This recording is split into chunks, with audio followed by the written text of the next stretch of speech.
Today we are going to learn how an acceleration sensor works and how it can control 3 different LEDs based on movement. First, let us look at the variables used in this program. We declare 3 variables x, y, and z. All 3 variables are integer types and their initial value is 0. These variables will store the acceleration values of the 3 axes of the sensor. Next, the program reads the acceleration values from the sensor. The x-axis acceleration is stored in variable x. The y-axis acceleration is stored in variable y. The z-axis acceleration is stored in variable z. After reading the values, the program prints them on the serial monitor.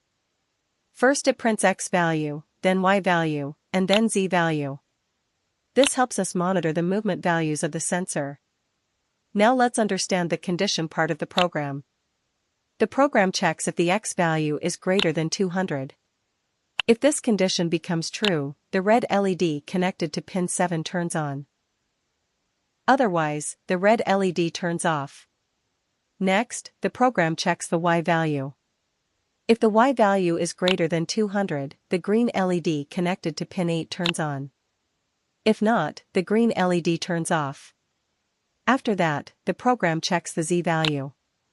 If the z value is greater than 200, the blue LED connected to pin 9 turns on. Otherwise, the blue LED turns off. At the end of the loop, the program waits for 500 milliseconds before repeating the process again. So in simple words, when the sensor moves along different axes, the corresponding LED lights up. This type of system is used in motion detection, gaming controllers, smartphones, and tilt-based projects.